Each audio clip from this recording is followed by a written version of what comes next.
Welcome back. You're still tuned in to News and Views with myself, Salailo Makwidi. The time is 9:34 Central African time, and in a bit we'll be focusing, I think, on an issue that's very, very close to our hearts here at Salam Media, the killing of journalists in Gaza, which has once again raised serious questions about press freedom, war crimes, and the role of the United States in backing genocidal Israel's military actions. In the latest attacks, Israel has killed two more Palestinian journalists, including Al Jazeera's Hussam Shabat, bringing the total number of journalists killed since October 2023 to over 208. Meanwhile, the U.S. State Department has deflected responsibility, blaming Hamas for the situation and refusing to acknowledge whether these targeted killings amount to war crimes. And to discuss this further, we are joined by Professor. Okay, I just lost my bearings there. We're joined by Dr. Rahaf Aldoughli. She's coming to us from Manchester. She's a lecturer in Middle East and North African Studies. Prof, thank you so much for joining us. Really, really appreciate you giving us your time this morning. And a difficult conversation, but one that needs to continue being had. Yeah, thank you so much for having me, and good morning. Actually, not only depressing, really depressing conversation as we have seen in the last few days. The ceasefire has broken, and Israelis more and more targeting civilians in Gaza. The last journalist killed in targeted by Israel was Hussam Shabat, and I don't think he will be the last, because this is something that Israel has been doing for the last few decades, like targeting civilians and journalists in particular. And I think this is something that will continue to be done as long as Israel was not held accountable for all of these war crimes. And like the struggle, the Israel-Palestinian struggle, has not started after the 7th of October. It's decades long. And we've seen that these kind of grievances among Palestinians is generational, and it's very in the situation now. If we talk about the situation nowadays, it's so difficult. I think, and there is more than 400 civilians killed in the last 2 days. Among them, the majority are women and children. And so the break of this ceasefire has a kind of very, very dire results on Palestinians, because they are the most affected ones, and the ones that are in need, in humanitarian need, to reach them immediately. And I think you started off with touching on something that's very, very important. The breaking down of, the phase 2 of the peace negotiations or ceasefire negotiations. It almost feels like we are in a new chapter of this genocide. I think for the mere fact that those negotiations have broken down, and almost immediately, or not even immediately, Yeah. even during the time where we thought there was this supposed ceasefire, Israel was continuing, with these genocides in part of Jenin, in the West Bank, and in Gaza. Yeah. Are we now more further away to having any kind of resolution, any kind of ceasefire, any kind of solid talks that can, number one, make sure that Israel is held accountable for their actions, and number two, there's peace and stability for the people of Gaza and for the people of Palestine in general?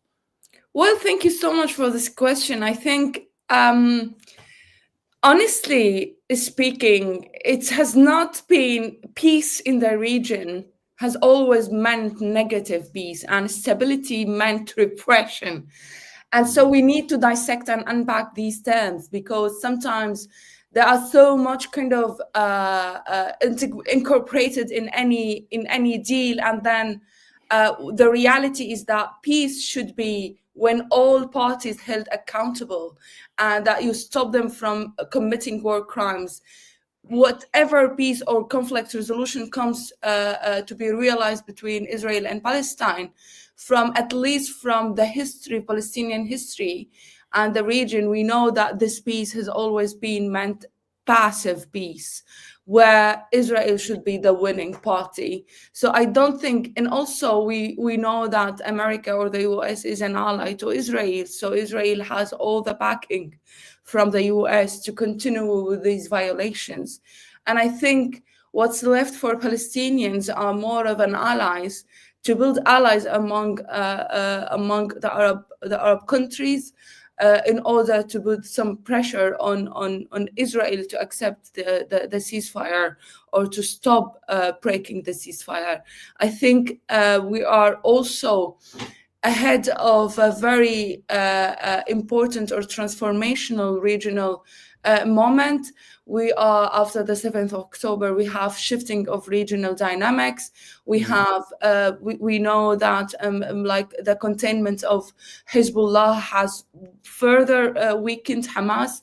And this in a way that Israel is taking that opportunity to at least fulfill its own project in Gaza, and continue with the ethnic cleansing of Palestinians and with these atrocities against them. And I think it's a window for Benjamin Netanyahu to continue his political goal in Gaza. But let's not forget that also Israel is facing internal challenges. They are not one, and they are fractured among them. There are political factions among them, and there are opposition to Netanyahu's actions in this war. So I think the Palestinians need to leverage their pressure on these internal divisions among Israelis in the Israeli communities, and also to try and pressure Israel by allying with a strong regional actor that can have more of a pressuring on the US, and to make this deal more of working.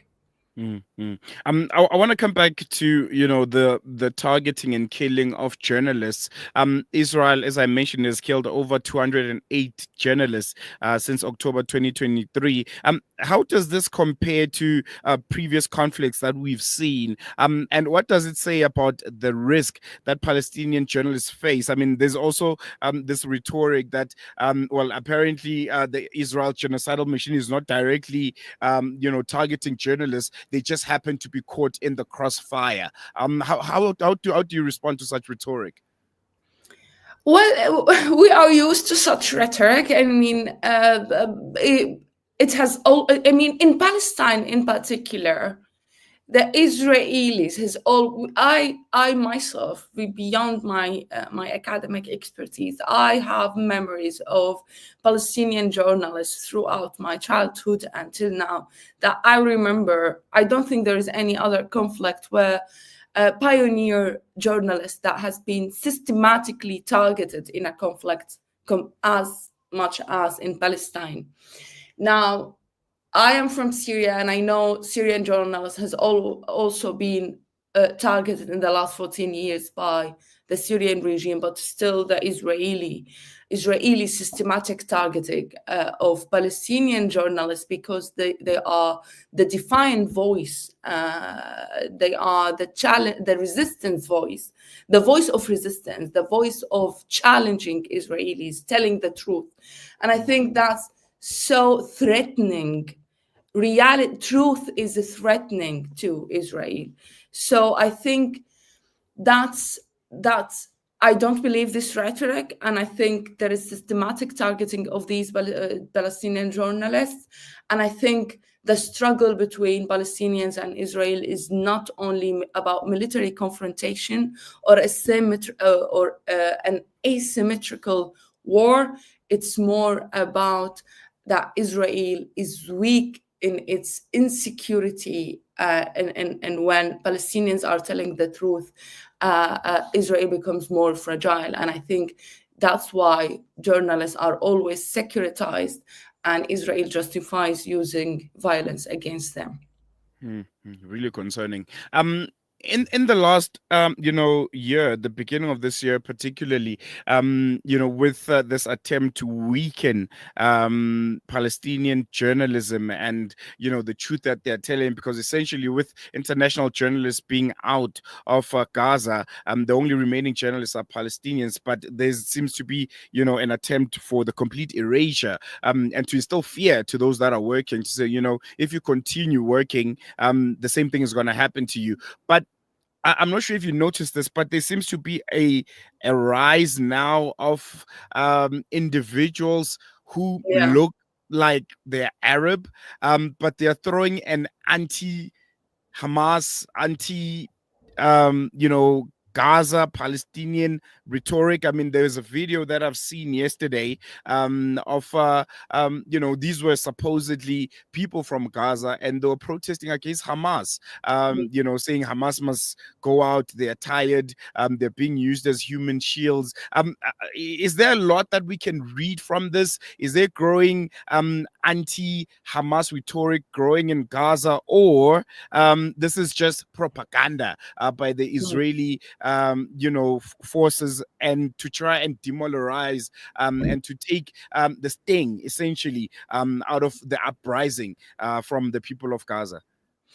Like any other conflict, when you are in an active conflict or in an active war zone, misinformation and disinformation kind of rise to the top and become more of a tactic used by many actors. However, I'm not gonna say that this is not that what we see as Palestinians' dissatisfactions with Hamas actions is not something surprising, actually, because I have noticed this even immediately after 2 months of the 7th October attack. And I noticed that, and even after meeting with a spokesperson from Hamas, he even shared with us as a research center. We were asking him that there is that level of dissatisfactions among Palestinians. So I think that's quite normal. That's something that people are tired. People they are displaced. Most of their families killed. Thousands of Palestinians have been targeted, and so I think yes, I don't think it's merely propaganda or it's something staged. I think Palestinians have their agency. They are, whether they choose to be with or against Hamas, that's their political decisions and political judgments, given all the difficulties and the challenges that they have gone through. No, thank you for noting that out. You spoke of propaganda, which is something that Israel is very, very big on. Misinformation, falsifying news. And the question is, with the again continued attempt to erase Palestinian journalism, how does the international community respond to these propaganda messaging that they are rolling out on a daily basis, so that it doesn't get to a point where, because someone once said, if you tell lies so many times, Yes. at some point it's going to be believed as truth. What can we do to counteract this? Because as I mentioned, we've almost gotten into a new chapter of this genocide, and the Israeli side, the Zionists, they seem to have reformed their plans. They're doing things differently, and using social media, particularly as a propaganda machine, seems to be top of the agenda. Yeah, I think there is a need to have, like, not only the international community. I think Palestinian activists need, or civil society organizations need to create a fact-finding platforms where any incidents that they think that it's not real, they need to fact check every incident. That's how they counter this disinformation that kind of results in instigating violence among them. So I think that's the only way where Palestinians can counter these misinformation and disinformation, and how counter or challenge Israeli tactics, because misinformation and disinformation is a tactic used in war, during wars and conflicts, and it's meant to make citizens or subjects ambivalent or not sure about what to believe or not to believe. And in that way, they become subjects and they internalize fear. And that's how you can manipulate them. So, this is a very well known war tactic used by different actors. I think we're going to leave on that note. We have run out of time. Doc, thank you so much for joining us, and always a pleasure chatting to you. Thank you. That was Dr. Rahaf Aldoughli coming to us from Manchester. She's a lecturer, and yes, interesting conversation that we had there. And I think you can also interact with us. You can give us your thoughts about what you think on this continued targeting of journalists and this erasure, essentially, of the eyes and ears that are on the ground in Gaza by this Israeli genocidal machine. How should the international community react to it? And don't you have a fear that there's going to be a point, and hopefully it doesn't happen, where Israel essentially controls the narrative coming out of Gaza because of this targeting of good journalists, and especially the ones that experienced, especially the ones that are on the ground and that are our point of reference. I mean, there are journalists that right here on Salam Media we've been talking to for years and years and years, and we've lost so many of them. You know, you try and contact them, there's nothing.